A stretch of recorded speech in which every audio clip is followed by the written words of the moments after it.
cordial bienvenida a la Conferencia de los Derechos Humanos y los Derechos Universitarios en la Actualidad. Para comenzar, presentaremos a las autoridades presentes el día de hoy. Doctor Aristarco Regalado Pinedo, rector del Centro Universitario de los Estados.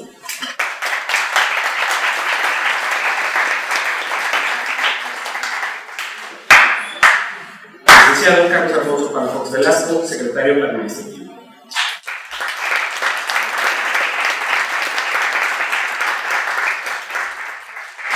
Doctor Eduardo Camacho Mercado, director de la División de Estudios de la Cultura Regional.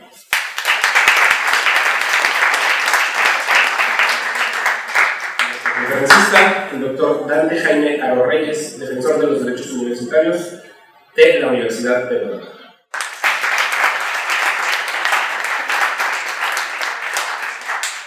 El doctor Dante Aro es profesor investigador nivel 2 del Sistema Nacional de Investigadores y es docente del Centro Universitario de Ciencias Sociales y Humanidades. Es doctor en Derecho por la Universidad de Heidelberg en Alemania, o fiscal de Derechos Humanos en el Estado de Jalisco. Secretario técnico del Consejo Estatal para Prevenir y Eliminar la Discriminación en Jalisco, presidente del Consejo Consultivo de Seguridad Ciudadana de Guadalajara y actualmente funge como defensor de los derechos universitarios. A continuación, solicitamos entonces en el uso de la voz a nuestro conferencista, el doctor Dante Aro. Muchas gracias. Un verdadero privilegio estar el día de hoy con todas y todos ustedes. Muchas gracias por la invitación, doctor, señor rector.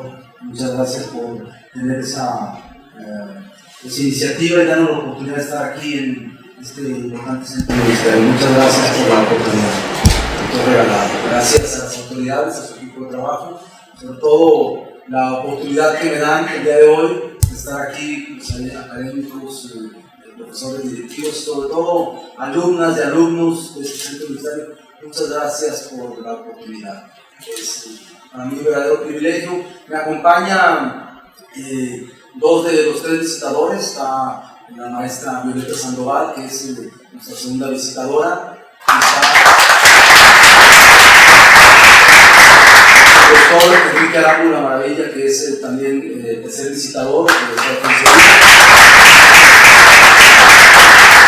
El doctor Rubén Ortega, que es el coordinador de enlaces de la Defensoría. Vamos a estar en la mejor disposición, viendo la apertura y qué enorme oportunidad, sobre todo muy disponible y abierta a las autoridades de este centro, encabezadas por el rector, en que nos han pedido precisamente antes del periodo vacacional que pudiéramos tener un contacto con ustedes y qué mejor marco que venir a hablarles de algo tan importante y tan fundamental como es la inercia que se tiene en todo el mundo, en Latinoamérica, en México, a nivel nacional y local, que es en favor de lo que debe ser el ir y volcarse a favor de la dignidad de la persona.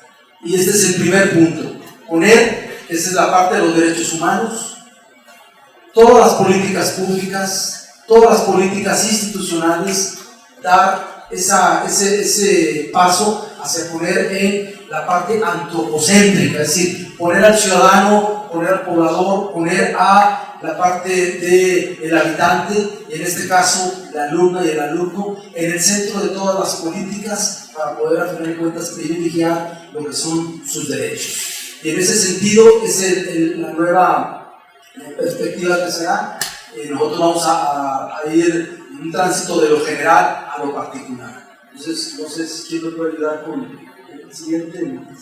Tenemos obviamente una visión donde la Universidad de Guadalajara, a partir del año pasado, aprueba, principalmente en marzo-abril del año pasado, un código de ética muy correlacionado, y se aprueba también lo que es, a partir del mes de octubre del año pasado, la parte del reglamento y la figura del ombudsperson o defensor de los derechos universitarios. Y de entrada, ahorita vemos que los derechos universitarios no son solamente los que se defienden de los alumnos, de las alumnas, de los estudiantes, sino también de la comunidad administrativa, de todos los trabajadores que componen la comunidad administrativa y de la parte del personal, tanto directivo y así como el personal académico. investigadores, docentes, hombres y mujeres que integran esta comunidad, que es la parte de la comunidad universitaria.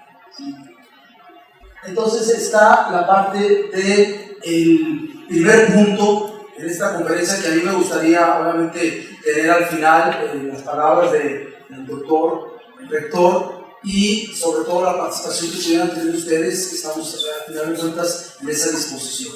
Fíjense ustedes que lo importante es identificar que a partir de una serie de situaciones que se han venido dando a la manera de Carlyle, la historia de la humanidad no es sino la biografía de los grandes hombres. Y en este sentido, pues, la lucha de grandes pensadores, de mujeres y hombres que derramaron sangre, nos va dando como una herencia lo que hoy tenemos y que podemos gozar a través del derecho, a través de una sociedad, a través de diferentes circunstancias que componen obviamente lo que tenemos hoy en día.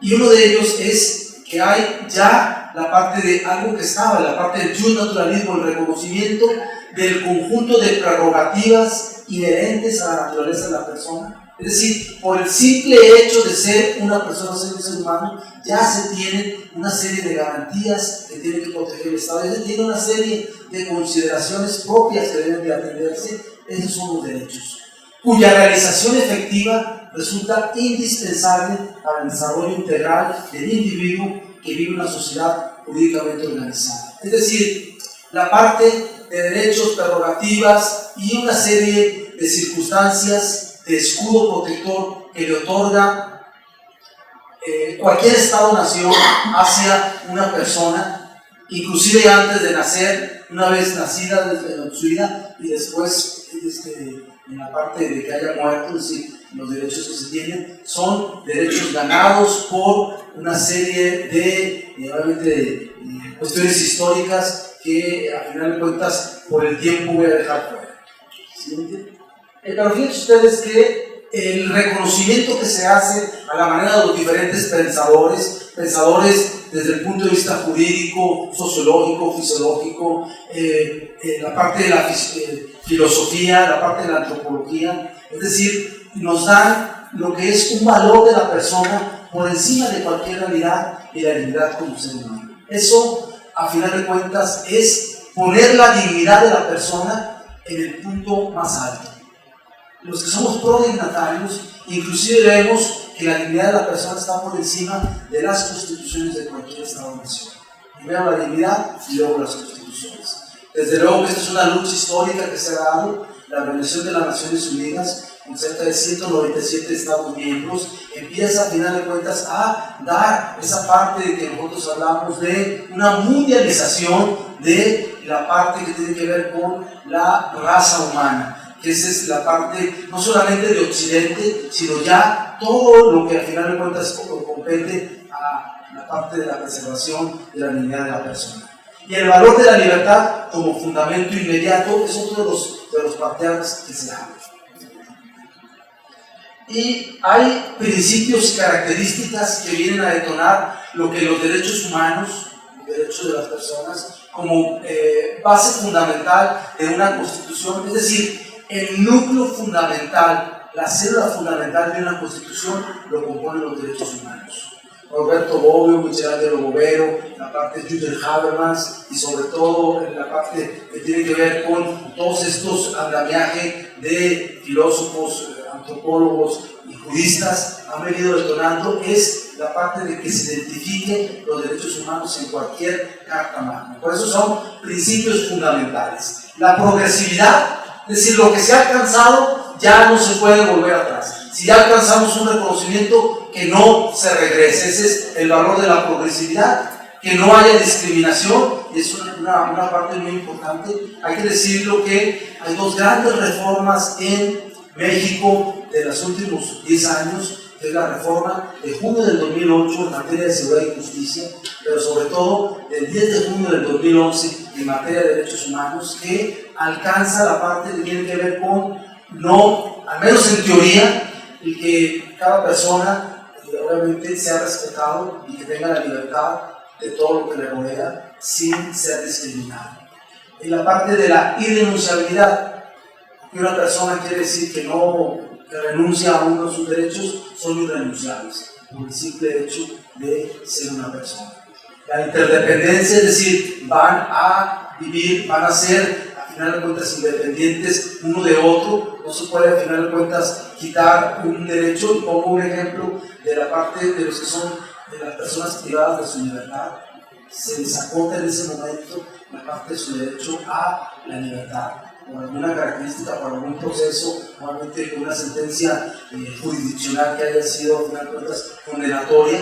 Pero eso quiere decir que solamente se le está privando de su libertad, pero tiene otros derechos que son irrenunciables, que son interdependientes de ese derecho que tiene. Es decir, conviven de manera diferente y la indivisibilidad, no se pueden dividir. Entonces, estos conceptos cuyas características universales, innatos, inviolables, intransferibles, complementarios, imprescriptibles, no jerarquizables, internacionales, es lo que nosotros decimos: los derechos humanos no tienen frontera. A donde quiera que se vaya, en donde quiera que se esté, ustedes como personas obviamente los van a llegar. Y los estados-nación de cada país tendrán la obligación de respetar. Desde luego, esto, la convivencia del deber ser. O sea, en la actualidad, una realidad, una parte descriptiva, vemos cómo hay estados-naciones que no tienen un andamiaje, que todavía siguen, a final de cuentas, teniendo una serie de consideraciones que atentan contra los derechos humanos de sus connacionales, de la parte de los que se encuentran en el territorio. Eso también sería debate de otra conferencia. Y bueno, pusimos ahí como una estrella en donde los derechos humanos protegen una serie de principios inalienables muy importantes. Desde luego hay un núcleo básico de derechos fundamentales y hay un núcleo accesorio que empieza a circunscribir a esta parte céntrica de lo que son los derechos más fuertes. Y la parte del derecho a la vida, a la integridad, a la seguridad jurídica, a la propiedad, a la dignidad, a la igualdad, a la libertad, se fueron construyendo de manera muy sólida a lo largo de lo que es la diferente historia universal que nos compete. Por eso yo quiero de alguna manera decir, de manera muy rápida, poner un piso muy rápido, las generaciones que nos dan diferentes pensadores que pueden estar de acuerdo o no en la clasificación de estas generaciones, pero nosotros los vemos como una especie de una edificación. Entonces es tener las raíces profundas de lo que va a ser esta edificación. Estas raíces profundas conllevan hacia lo que nos decía ya la ley de Juan Sin Tierra de 1915, la parte que tiene que ver con los antecedentes más remotos, en donde ya se identificaba y acuérdense una serie de características que son inviolables, inalienables, y el primer piso de una generación de derechos que al final de cuentas son reconocidos se da a través de la Revolución Francesa, Égalité, Fraternité et Liberté, que son los principios de la configuración de una serie de hechos históricos, Danton, Diderot, Robespierre, Montesquieu, que empezaron a construir y que también terminaron hacia lo que es en este caso nuestros países vecinos del norte, los Estados Unidos de Norteamérica, con Washington, con Jay, con Madison. Es decir, hay una serie de antecedentes que empiezan a ver cuya finalidad es la protección de los derechos civiles y políticos. Por primera vez se empieza a dar este reconocimiento, y no es en el andamiaje de un segundo piso a través de la Revolución Industrial 1848, con una segunda generación que fue consolidándose a través de la parte de las luchas que tuvieron las organizaciones de los mineros, algunos campesinos, algunos otros trabajadores que fueron pues derramando sangre y exigiendo, y esta segunda generación se consolida con la parte del reconocimiento de derechos económicos, sociales y culturales, que va poniéndose como un piso, y luego una tercera generación que esta ya da a partir de la parte de la Primera y Segunda Guerra Mundial, cuando ya finalmente se consolida, después de 1945, la parte de la reunión de Benjamin Franklin y Franklin Delano Roosevelt se reúnen con el fin de evitar nuevas guerras y que se pusiera un reconocimiento, y surge entonces la Declaración Universal de los Derechos del Hombre y de la Mujer, en donde a final de cuentas se establece una serie de bases en 1945 con obviamente una serie todavía de deficiencias, pero que se reconocen en estas tres generaciones, en donde a través de todos los pueblos debe haber un mínimo básico de respeto que tiene que darse.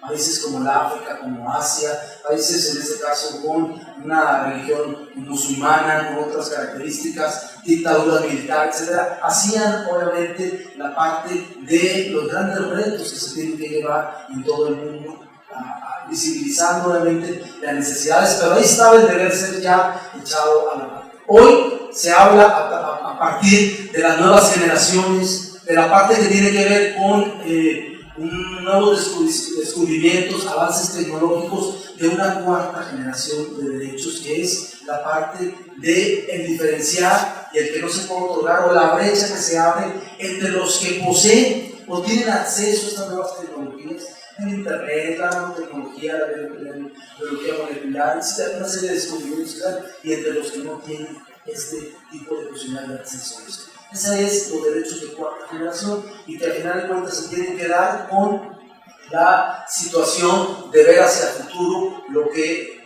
vamos a dejar a nuestros hijos, a nuestros nietos, a las nuevas generaciones. Este edificio, obviamente de 4 pisos, que ya se habla próximamente de un quinto edificio con otra serie de características, bueno, son situaciones que muchos pensadores en materia de derechos humanos, muchos teóricos, dicen que al final de cuentas el Estado-Nación tiene la obligación de preservar y de obligar eso. Y mientras que aquí en nuestras latitudes seguimos discutiendo derechos básicos de primera generación, en libertad de derechos civiles, la parte que tiene que ver con las problemáticas que tenemos en nuestro país, en México, en el estado de Jalisco. En otras latitudes ya están discutiendo si en el caso de Dinamarca, los países nórdicos, si en una lata de mermelada se confiere la leyenda para el consumidor, si esa fresa que se está consumiendo es transgénica o no, cuáles son realmente, cómo está, y se está peleando al final de cuentas eso. En otras latitudes están al final de cuentas con todavía situaciones básicas, es decir, en el mundo todavía en las situaciones geopolíticas tenemos diferentes necesidades. Por eso, ya acotando a la parte de nuestro país y sobre todo la parte que tiene que ver con las universidades, quiero decirles que hace 30 años se crea la Comisión Nacional de Derechos Humanos y también se crea una Defensoría de Derechos Universitarios en la UNAM, que tiene que transitar una serie de partidas. Y aquí yo hago la parte del cruce en donde los derechos humanos es lo general, pero hay dentro de los derechos humanos lo que son los derechos propios de quienes están en una comunidad universitaria, y se les llama derechos universitarios, que vienen a ser tasados no solamente los que están en la normatividad de los tratados internacionales que tiene México y que es parte, sino los que ya se transitan específicamente en la normatividad, específicamente de una universidad, cualquiera que sea, y que están ahí, a final de cuentas, desde la ley orgánica, desde el estatuto de la ley orgánica, de reglamentos secundarios, estatutos, etcétera, etcétera, que tiene cualquier universidad. El caso de nuestra alma mater, la Universidad de Guadalajara, también tiene una serie de prerrogativas, de obligaciones, de derechos que tienen todos los integrantes de la comunidad universitaria. Y ahí es, entonces, de lo general o particular, como se vinculan los derechos humanos, que son prerrogativas inherentes a todo ser humano, los derechos esenciales del hombre que tienen como fundamento los atributos de la persona humana, y los derechos universitarios, que son los que la norma universitaria reconoce en favor de los miembros de la comunidad universitaria. Es decir, no solamente los que están a nivel general, sino los particulares que se tienen en una norma de cualquier casa de estudios, cualquier institución. En este, uno los protege los organismos defensores de derechos humanos, específicamente la Comisión Nacional y la Comisión Estatal de Derechos Humanos, y otros los promueve y los protege, en este caso, a partir del mes de diciembre, fue a través de un proceso en el Consejo General Universitario, se eligió a la persona óptima, un disperso de la universidad tuvieron a bien definir esta figura unipersonal en un servidor, y empieza lo que es una nueva era en la universidad, en donde está viendo que hace 30 años no era lo mismo a lo que se identifica hoy en la Universidad de Guadalajara. Y esta figura conlleva una serie de características que nosotros vamos a ver. El primero, fíjense ustedes, en qué marco jurídico, en qué marco general se está gestando una defensoría. Y tiene que pasar primeramente por un marco que tiene que ver con la parte nacional e internacional, desde la Constitución hasta lo que es el reconocimiento en el Estado de Jalisco de una serie de prerrogativas, la Declaración Universal de los Derechos Humanos, el Pacto Internacional de Derechos Civiles y Políticos, el Pacto Internacional de Derechos Económicos, Sociales y Culturales, la Declaración Americana de los Derechos y Deberes del Hombre, la Convención Americana de Derechos Humanos, el protocolo adicional de la Convención Americana sobre el Pacto de San José de Costa Rica, y luego ya en la parte de los documentos propios, el apartado de educación superior, la parte que tiene que ver con el plan de desarrollo, la NUYES, el plan estatal de desarrollo de Jalisco, la Carta Universitaria, Compromiso por Derechos Humanos. Es decir, hay una serie de trazamientos, porque prácticamente ahorita estamos hablando de un 40% de las universidades en el país están en ese sentido con una figura que ya es prácticamente obligatoria por todos los tratados signados, todas las situaciones que tiene México ante el mundo, y que apenas empieza a finalizar. La Universidad de Guadalajara, por un lado, tuvo una tardanza, pero ya con una respuesta institucional hacia el interior y hacia el exterior se da esta figura de la defensoría. Y fíjense que esta Defensoría de los Derechos Universitarios, aprobada en octubre del 2018, lanzada la convocatoria en noviembre y ejecutada y electa a través de la reunión del Consejo Universitario el 10 de diciembre del año pasado, para poder iniciar a partir de este primero, es un órgano unipersonal con plena actuación y decisión que depende del Consejo Universitario. Y si esta estructura puede inclusive emitir recomendaciones al rector general. Está fuera de esa estructura, a final de cuentas, jerárquica, y se pone como una parte paralela que pueda, a final de cuentas, depende del Consejo Universitario, pero que en esa parte de autonomía y de poder hacer el ejercicio propio de las acciones inherentes se le da eso. ¿Cuál es la parte de responsabilidad que tiene? El promover los derechos humanos, de proteger los derechos universitarios en favor de quienes integran su comunidad, así como de coordinar las acciones de prevención y la atención en los casos en que se presenten actos de violencia, que puede conocer de oficio o a petición.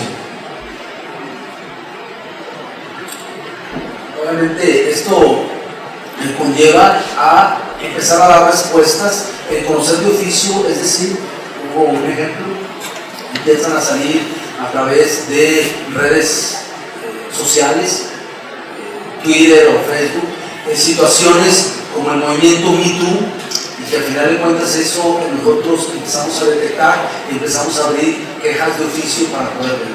Pero el reglamento nos otorga 5 días hábiles para que esa queja anónima que se presenta tiene que venir a ser ratificada, tiene que venir al final de cuentas a presentar circunstancias de nuevo tiempo y lugar, para poder al final de cuentas tener lo que nos marca el principio jurídico de justicia o de seguridad que tenemos actualmente, que es la presunción de inocencia y el debido proceso. Dos partes fundamentales que se tienen que llevar a cabo.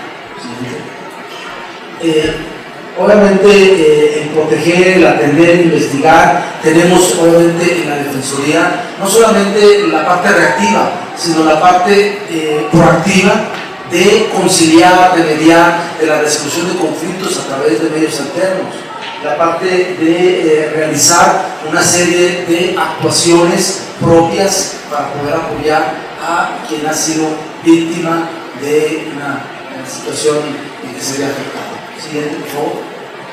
¿Y quién puede solicitar la intervención de la defensa de los derechos universitarios? Bueno, en los siguientes casos nos dice nuestra normatividad, cuando una autoridad universitaria incurre en actos o omisiones y violaciones de los derechos universitarios en ejercicio de sus atribuciones, cuando una persona incurre en actos o omisiones constitutivos de una violación a los derechos universitarios con la tolerancia y la audiencia de una autoridad universitaria, cuando la autoridad universitaria omita ejercer las atribuciones que le corresponden para evitar o prevenir la violación de los derechos universitarios, cualquier persona de la universidad o ajena a la universidad que conozca hechos que sucedan en las instalaciones de la universidad o que intervenga un universitario. Hay que recordar que nuestro eje rector es el código de ética, viendo como parte de primordial la actuación y sobre todo el comportamiento, la conducta que se tiene que tener por los integrantes de la comunidad universitaria, el código de ética.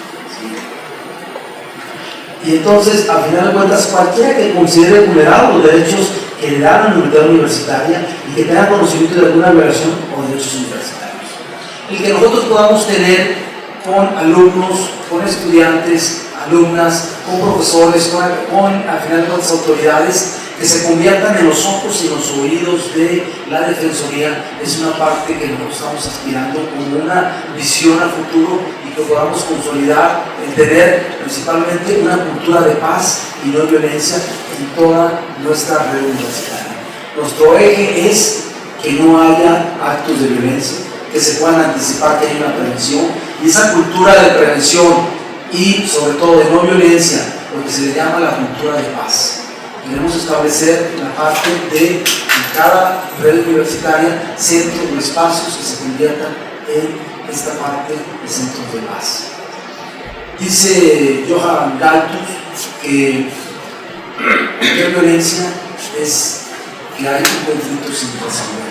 Y lo que se pretende es que de la mano de las autoridades y de la parte involucrada se puedan resolver los conflictos adecuados de una forma que al final de cuentas queden satisfechas las diferentes partes.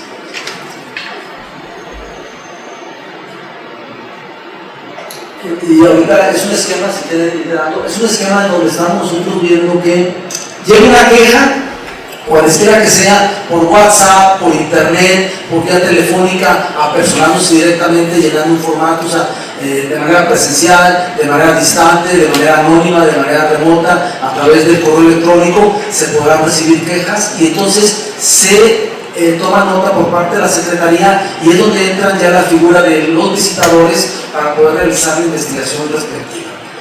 Y le voy a poner el ejemplo, entra la queja a la Defensoría de Derechos Universitarios y recibe la denuncia a través de la Secretaría inmediatamente y investiga y se da la parte que tiene que ver y entonces remite la queja cuando la misma se relaciona con los actos de violencia, acoso y hostigamiento. El reglamento nos dice que puede haber 4 vías paralelas que pueden seguir la parte de una queja. La vía estrictamente de derechos o violación de derechos humanos universitarios la lleva la Defensoría. Nosotros no somos competentes por el reglamento en asuntos laborales, siempre y cuando no se viole el debido proceso, no se escuche de la parte de forma, que no haya un procedimiento adecuado, entonces podemos intervenir en la parte de forma, pero la parte del fondo, quien es competente es la oficina del abogado general. Con los administrativos y con los académicos, parece que hay un contrato colectivo que los protege y se tienen 30 días para finalmente realizar el procedimiento.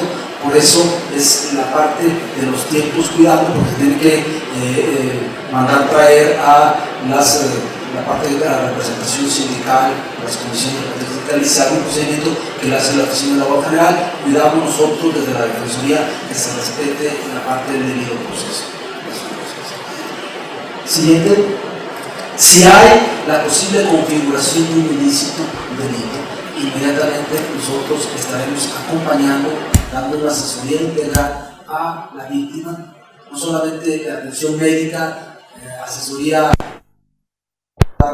corresponde. Si está involucrado un menor de edad, en el caso del sistema de enseñanza media superior, tenemos la obligación de manera inmediata de reportarlo a la Procuraduría de la Defensa de los Niños, Niñas y Adolescentes.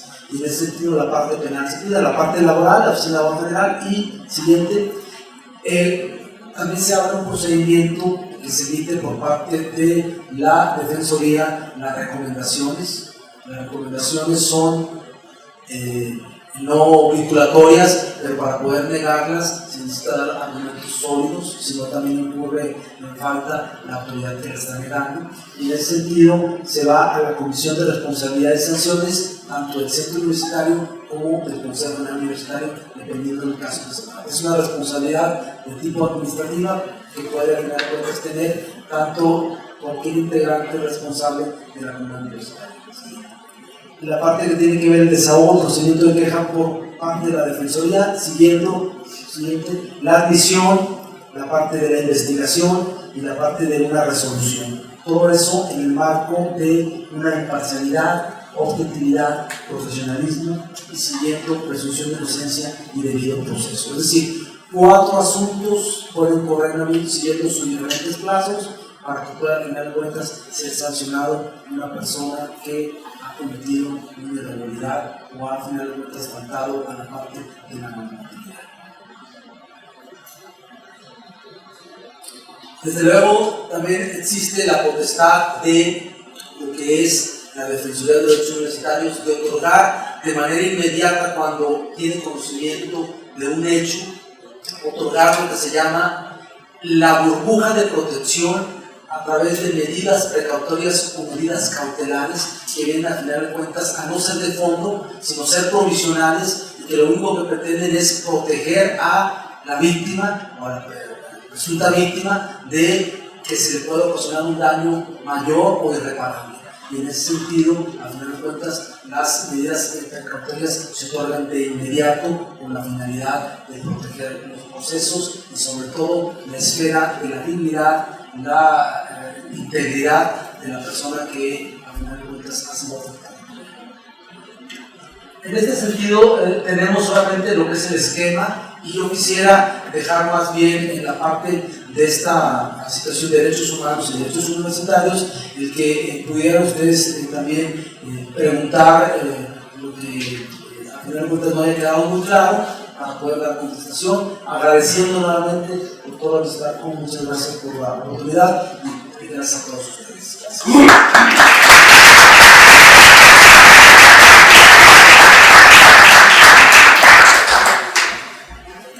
Agradecemos la conferencia del doctor Plantearo. A continuación abrimos un espacio para preguntas. Si fuera de interés de alguno de los presentes, vamos a levantar la mano para proporcionar el micrófono.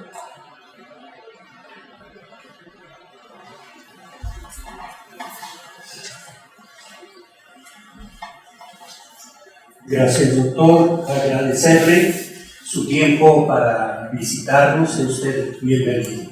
Soy Enrique Carrillo, soy profesor de tiempo completo y soy el delegado académico de la Dirección de Estudios de la Cultura Regional. 2 preguntas. Cuando en alguna queja no se sigue el debido proceso o se viola la presunción de inocencia, ¿qué es lo que procede con esta defensoría?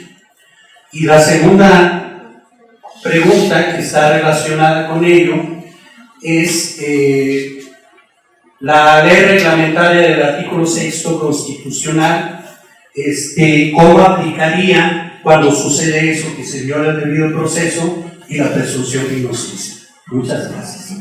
Importante la pregunta, porque precisamente una de las bases de las líneas a seguir es pues que se pueda realizar una investigación exhaustiva y el reglamento marca que se le pide un informe a la parte señalada donde le está diciendo de qué se le está señalando, por qué se le está señalando, con las circunstancias de modo, tiempo y lugar, y que tenga la oportunidad de realizar su informe por escrito para poder desahogar, además de que se le manda a llamar para que pueda expresar todo lo que su cámara convenga. Si se detecta, y al final de cuentas nosotros en los procedimientos que fueron iniciados antes de la entrada en vigor de esta nueva institución que es la Defensoría, es decir, antes del 1 de enero, lo que ya se inició, hay un reglamento transitorio que nos impide entrar en el fondo del asunto. Nos dice que se seguirá conforme como haya iniciado, pero si se detecta que hubo una irregularidad, que tendremos que entrar al final de cuentas a señalar para que haya una reposición en cuanto a lo que es el debido proceso. Estamos muy en este caso acotados. Todo lo que venga a partir del 1 de enero en este nuevo cambio y en esta nueva apertura de la Universidad de Guadalajara con esta defensoría, estaremos nosotros con lupa. Lo que ha sucedido antes, a final de cuentas, va a ser muy difícil si sucedió hace 2 años, hace 3 años. Si empieza a final de cuentas el que hubo un procedimiento mal llevado, pero se vuelve a iniciar, a final de cuentas podemos tomar parte. Pero cuidando siempre la parte de que sea la constancia, que quede corroborado que la persona que está señalada tuvo el tiempo y la oportunidad. Si después de 5 días que se le haya pedido un informe por escrito notificado no manifiesta nada, se tendrá ahora sí como la negativa ficta, es decir, se tendrá sujeto a que los hechos que están señalados, a final de cuentas, ahora sí que cae todo.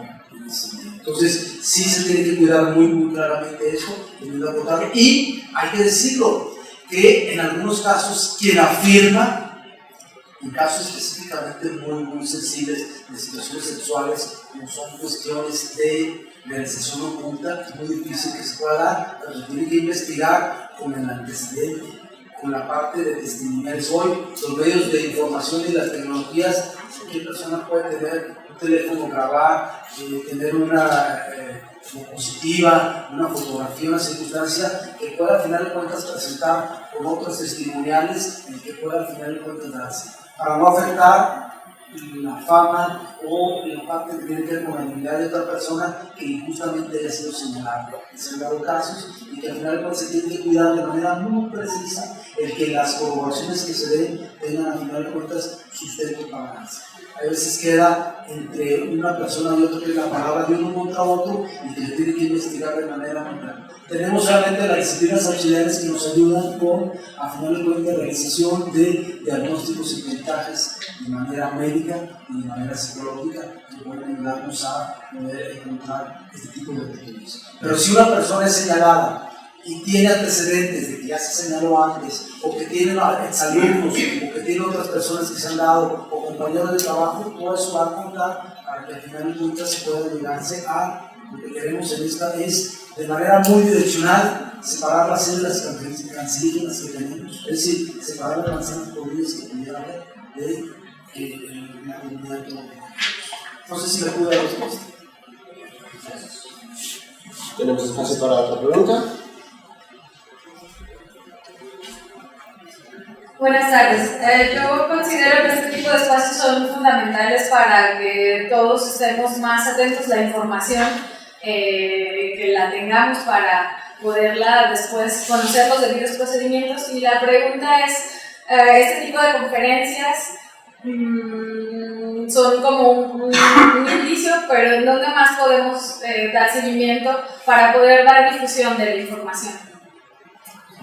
Estamos nosotros abriendo canales de comunicación a través de brochure, de diferentes paneles de información, pero vamos a tener precisamente con la valentía que se tiene, porque hay que decirlo, muchos rectores de la red no se atreven a estar estudiando. Yo, la verdad, reconozco la valentía, la iniciativa que tuvo el doctor Galán, el señor Borciaro, porque este tipo de temas habían estado muy negados. Entonces el cambio de paradigma, que lo entiende muy bien el doctor Alistarco, en el sentido de aperturar esto para beneficio de una relación gana-gana, que pueda verse de manera muy sólida este tipo de acciones transparentes, y vamos a tener capacitación en toda la red, con esta cultura de paz, con estas cuestiones de equidad, el empoderamiento, la parte que tiene que ver con igualdad, equidad de género. Es decir, tendremos nosotros la oportunidad de estar terminando, y nosotros en nuestra página web, que es ddu.udg.mx, vamos a sacar a final de cuentas diferente material para poder hacer seguimiento, y si hay la necesidad de acudir a cualquier espacio que nos den, desde luego que tenemos la parte de la iniciativa de poder hacer. Muchas gracias por la pregunta. ¿Nos tiene espacio para un comentario y una pregunta más? Sí, no hay en el momento, entonces solicitamos el uso de la voz al doctor Alistarco Regalado Pinedo para que nos presente el mensaje.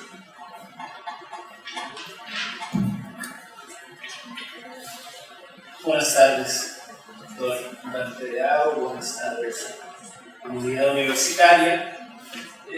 Como representante de este centro universitario, quiero agradecer la presencia entre nosotros del doctor Dante Aro Reyes, que nos visita en calidad de defensor de los derechos universitarios. La conferencia que el día de hoy escuchamos en esta sala de juicios orales nos da una actualización concreta, sencilla y con mucha validez de las cuestiones relativas a los derechos humanos y los derechos universitarios en el tiempo presente. Las leyes y el derecho, como partes rectoras de nuestro comportamiento en sociedad, también son partícipes de los procesos históricos y con el desarrollo de nuevas formas de vida y experiencia también se actualizan, sufren modificaciones, algunas veces desaparecen y se crean nuevos lineamientos, pero todo siempre con miras a mejorar nuestra existencia individual y colectiva a través de la justicia y la legalidad. Este día el doctor Aro Reyes también nos visita para inaugurar un nuevo espacio en nuestro centro universitario, que en principio formará parte de esta sala de juicios orales, por lo que representa en la formación de profesionales en el derecho para nuestra comunidad universitaria. En la parte de al lado de este recinto está colocado y equipado el espacio para la Defensoría de los Derechos Universitarios en nuestro Culaus.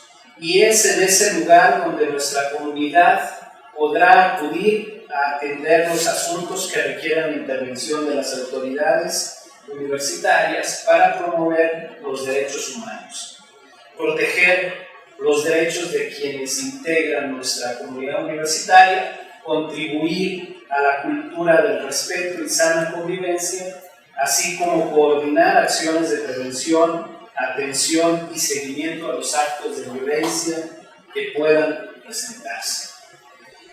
Doctor Dante Aro, nos honra mucho su presencia y la apertura de la Defensoría en nuestro centro universitario, pues nos hace partícipes de otra forma más de participar en el desarrollo de dinámicas de interacción más cordiales, más amables y más respetuosas a través de las vías institucionales. Muchas gracias por estar aquí con nosotros y gracias también a los visitadores que hoy nos acompañan. Voy a hacer ahora la entrega de la constancia que se emite al doctor Dante Jaime Aro Reyes por haber impartido la conferencia de los derechos humanos y los derechos universitarios en la actualidad, realizada en las instalaciones del Centro Universitario de los Llanos. Muchas gracias y un aplauso.